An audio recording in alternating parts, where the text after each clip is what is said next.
Hello, my name is Eliza de Vries. Today is October 16th, 2020. I am an evolutionary astrologer, a medium, and intuitive, and I also work as a healer with people and with animals. I adore working with animals. I'm a well-known animal communicator and healer. I was for 17 years the astrologer columnist for the well-known magazine, Arts and Entertainment magazine called Venice, which basically I was trying to infuse some spirituality and deeper values into the film world. And I really did enjoy writing the column, although most of all I enjoy my personal readings and studying astrology on a daily basis. Carl Jung said if he had another 10 years to live, he would spend it studying astrology. That's how deeply and profoundly he was moved by astrology. So I want to bring us now to today. This is the new moon in Libra today. This is the second great event of the year. The first great event being on January the 12th, when Pluto and Saturn conjuncted, and Pluto ruling pandemics. There was our first inkling in January of the fact that a pandemic was brewing, not only in China but in Europe, entering the country through various portals, the United States. Today's new moon is a new moon is a kickoff time for the next 28, 29 days in astrology. So this new moon is at 23 degrees Libra, and a new moon means the sun is exactly at the same degree as the moon at the time of the commencement of the new cycle. This time, our new moon is opposed by Mars, and the new moon is also squaring Jupiter, Pluto, and Saturn. So this is a very intensified new moon. It's a time I was meditating on it and felt that this new moon up in the 10th house, right at the midheaven of profession, of career, of how the world sees us, that this new moon was going to bring about a sense of karmic retribution, of justice, of faith in the unfoldment of all that has led up to this moment, creating a profound change on our earth.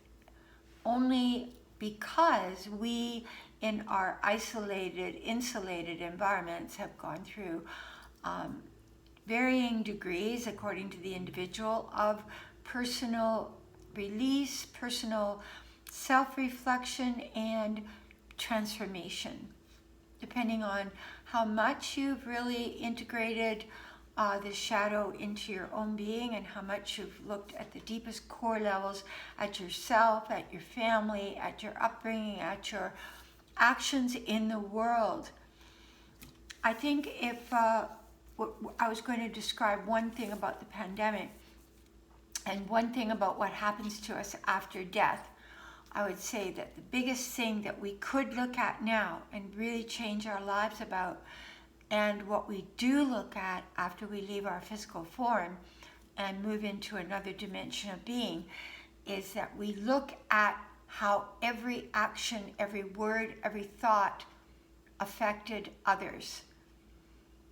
And so what we will actually see when we cross over and we look back on the people on the earth, or the loved ones that we have lost, cross over and they look back at us and their relationship with us, they see us from a broader perspective. They see us from a position of seeing the whole root of who we really are. So if we basically are a good person with good intentions, that will be revealed to the person that has crossed. If we're a person that's doing good works, but the intentions have been for self-absorption, or to gain fame, money, whatever, the egotistical intention being the source of the good works and the goodwill, those on the other side will also see that about us. So it's very important that we look at our own shadow, that we really go into the core of our own actions in this particular life and think back to the different people that we've affected. And we all have cringe-worthy moments that we could take a good hard look at and try to understand why in that moment we did what we did. Was it from fear? Was it from desperation? Was it from malevolent intent? There's a whole myriad of reasons for our actions, words, and thoughts, which is why I try to say to people that constantly bashing somebody else is not furthering your spiritual expression here. Not that you can't look at the actions of other people and make wise choices yourself and teach others around you or speak to others around you of why you think those actions are erroneous and harming a lot of people. Usually it's because selfishness is the main vice of life, and divine mercy, charity, wisdom, love, all coupled together, is the positive aspects of the soul expressing itself. This new moon is going to bring up a lot today, and it's setting a tone for the next 4 weeks to 29 days. So with the Mars jarring against this and the Mars squaring Saturn, Pluto, and Jupiter over the next month, we're getting a lot of pushing against. We're getting a lot of people pushing against. But another thing that we're getting right now is a sense of truth, a sense of seeing the truth, a sense of how many in life have gone through horrific situations. They've faced the death of something or someone suddenly, or you've lost your money, or you've lost your home, or you've lost one of your children, or whatever it is. That often peels away a part of our old way of looking at things and brings up a lot of internal pain, but also we seem to see things in a very clear, raw way when we look at others. This moon is going to expose a lot over the next month, right up to the next new moon in Scorpio. Not only is Mercury retrograde right now in Scorpio, which was proven by the tremendous befuddled debate situation.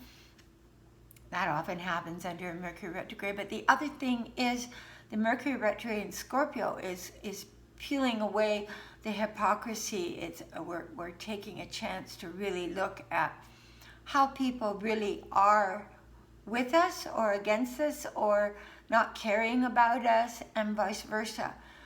We see the capacity for love and mercy in others right now as never before. Everything is just out there on a platter. So open your eyes. You don't have to sit in judgment or get into fights with everybody, but be aware of what's going on, and especially of your own actions and your own capacity to change how you react to life with that Mars squaring Jupiter. How are you reacting to the structures of your own life? How are you changing your own life? How are you initiating a higher and better expression of yourself?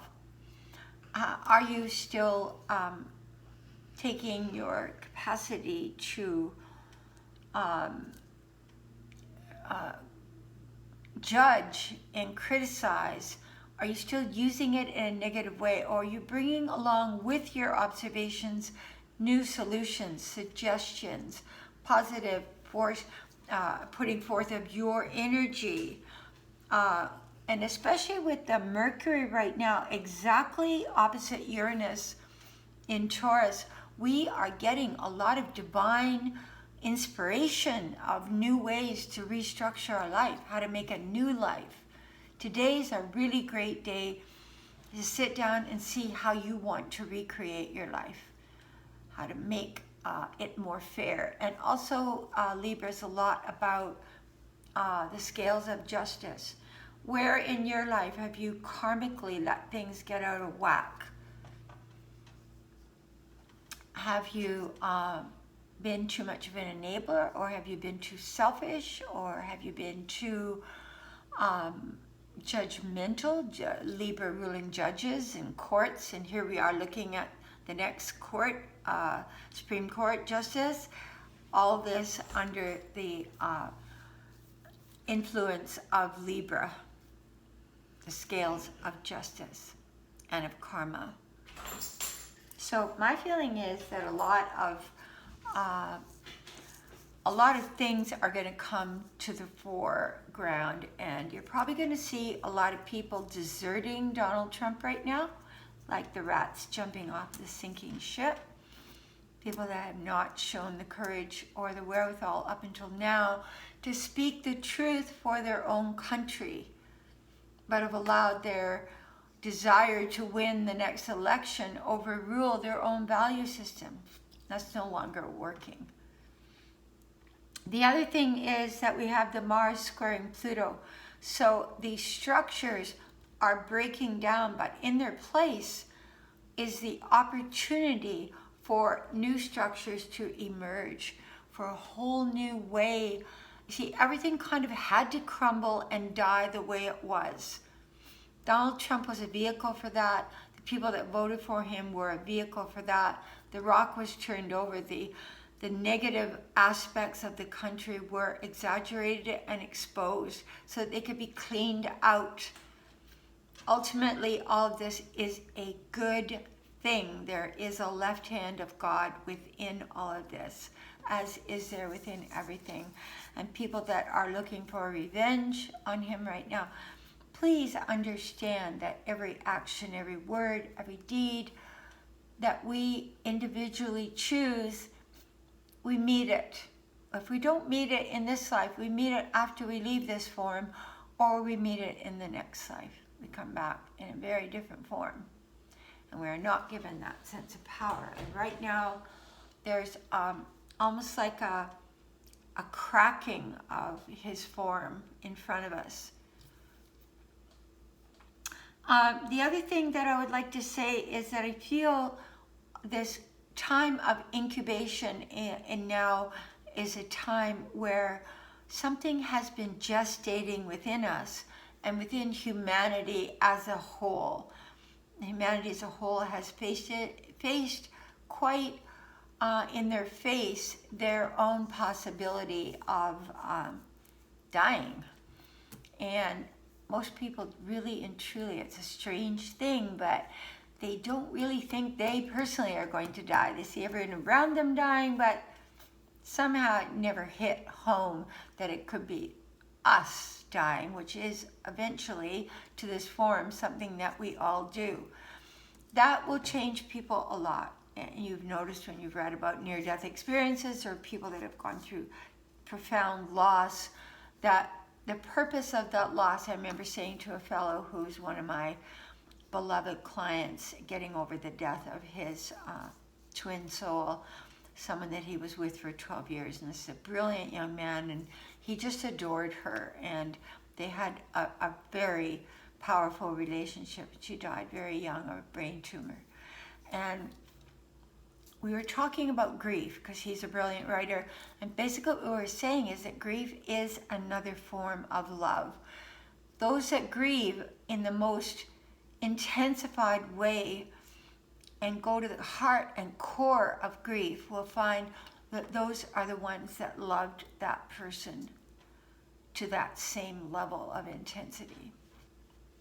So grief exposes in a beautiful and strange and painful way our capacity to love. So right now we're looking at all of that with Mercury being in Scorpio, Scorpio ruling birth and death. We're looking at all of that and opposing Uranus. We're getting new insights about death. We're getting new insights about the death of our crystallized personality. We're getting insights into the our own capacity to help others in times of need. So I think it's something really good to look at how merciful are we to others? How much are we really willing to inconvenience ourselves to help others? To put ourselves out there when people are going through a rough patch? I must say, I've been pretty surprised this last week without going into it all. The other thing I'd like to say is that probably one of the greatest gifts that we can have is faith. And with Mars right now square Jupiter, our faith is either intensifying or our faith is in some way weakening. But really and truly, something new is being born within us and within our world. It's not there yet, but we need to hold to the faith, like a farmer throwing the seeds onto the earth and doing the hard work, watering enough and putting them into the earth at the right depth and making sure that it's the right time of year and the right seeds and the right gestation period. And incidentally, farmers plant with the new moon because they found the seeds get a better start when they work with the new moon toward the full moon, which happens 15 days after the new moon. So our next full moon will be in Taurus, and the sun will be in Scorpio at the end of the month on Halloween. So this is a powerful one, and not only that, but we've had Venus opposing on this new moon. Look at all the oppositions and squares today. It's no wonder they say this is the new moon of the year, because this is a strong one today. And Venus has been opposite Neptune. So there's also something that we're learning about loving beyond ourselves. We also could be with Neptune there experiencing some kind of new understanding about the truth in our love relationship. There could have been deception, there could have been delusion, we could have made somebody into something they're not for our own sake of fulfilling an illusion of love.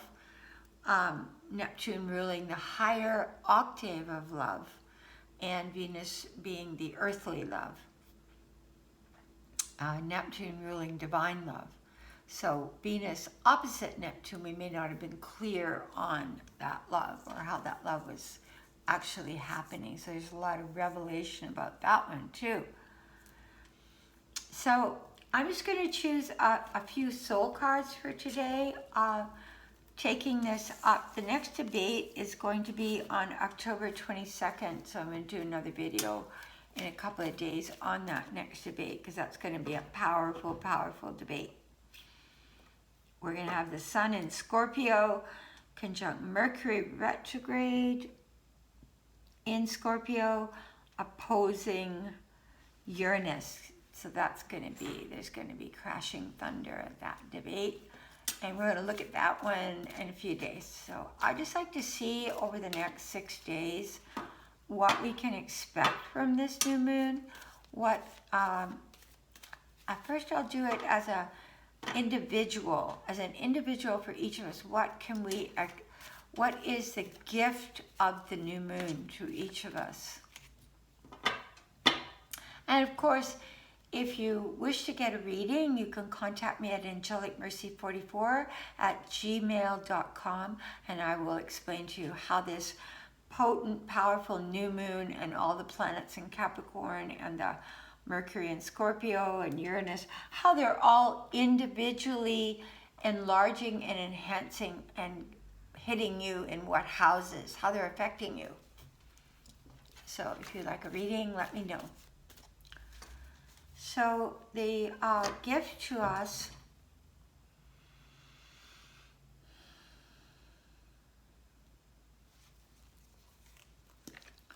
this is a wonderful card. This is the card of giving birth to ourselves. And if you remember, we were talking earlier about the planting of the seed within, and there's our higher self above us, protecting us, trying to guide us with light through the top of our head. You can see the light going through here. And this is our divine self looking out for and always, always there for that individual that has come into form for this lifetime.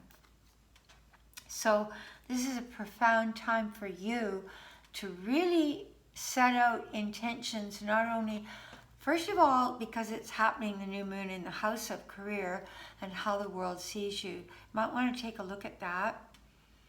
The second thing is you might want to consider how much you're really listening to your inner self, or you're still operating out of this more childish self, this more self-absorbed.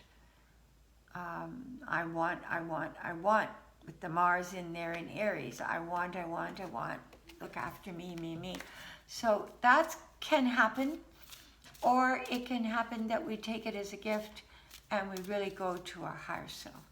So there'll be kind of different reactions, but I'd say the two reactions will be one, that we do listen to our Holy Spirit, our soul, our higher self, and we do really spend today or the next few days setting out intentions of a spiritual and of a professional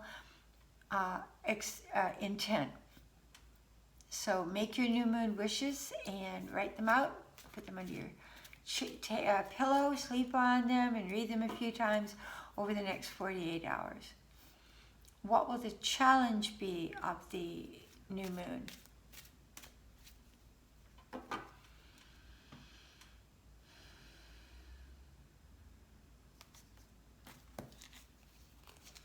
The challenge will be to stay on our spiritual path, to go within, to not be distracted so much by the outer world, because there's going to be a heck of a lot of distraction out there. You can see he's got the halo around his head. He's going to his inner being. He's alone. He's in a state of divine peace. He's got a beautiful aura of white around him and green, so he's healing himself. He's listening to his deeper self. He does not look perturbed. So the challenge is to stay calm, to stay in yourself, not to get pulled outside of yourself by people, places, situations, non-stop TV. Turn that off and go out into the nature, or sit with your animal, or make a beautiful meal for your family, whatever it is you do that makes you happy and intimate.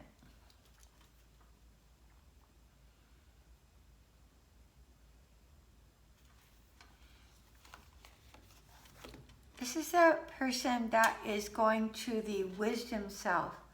So there's kind of two parts to the mind. There's that conscious mind with all its different facets affecting our choices, our memory, our intuition, our thought forms, all this stuff that we've stored in there over and over and over for years. And then there is the deeper mind, which goes back into the wisdom self, which is the mind that we have developed over hundreds or thousands of lifetimes. And it's a mind that is the soul's mind through all that myriad of life experience. And it's right there for us to access. So it's often wise to put a question out into the room, like, what is it that I should focus on today? What would bring me closest to my Holy Spirit today? And then to, hi sweetheart, just finishing up here. And then after that, to listen quietly, gently to yourself. Again, you'll get the answer, and just say, I'd really like to hear throughout the day my soul's guidance on each step that I take along the path. And the final card for today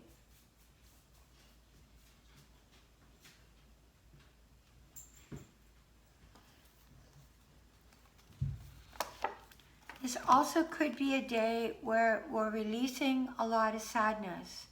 There might be something, some kind of loss we've gone through lately. We may have lost a family member, an animal, or there's a deep well of sadness within us that we don't even know where it's coming from. We just feel like crying, or we look at something and we just feel so nostalgic or so missing something that is no longer in our life. It could even be a way of life. It could be getting together with our family. It could be the house we used to have. It could be a family member, you know. And so this is somebody that's saying, I don't even, putting their hand on your heart and saying, I don't even know where all this sadness is coming from today, but I'm going to honor it, that it's come to the surface and it wishes to release. That's the Mercury in Scorpio opposite Uranus in Taurus, that Uranian cracking to another level of healing our wounds and releasing our deepest pain. Because often we find in life that the situation or the pain that we're dealing with today is linked way, way, way back to a very deep wound. And it's triggered that sadness and it's brought it to the surface. But the deeper we go within ourselves, the more we can go back and heal that part of ourselves with tenderness and with mercy to ourselves. So I would like to end there. I would like to say that I really feel the journey everybody's on right now. I hope you're all doing all right. A special prayer for my son today, my one son who's on the road. And I just want you to know that I've been through a heck of a lot in my life and overcome a lot with God's grace, with God's divine assistance. And I am here for you if it's really rough right now.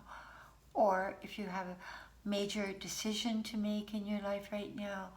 I do a lot of readings all over the world, and I would be so happy to help you. So again, don't forget to subscribe if you haven't already, and you can write me at angelicmercy44@gmail.com. And if you'd like to know more about me, my past, what I do, go to angelicmercy.com. Thank you. Take care of yourselves. God be with you.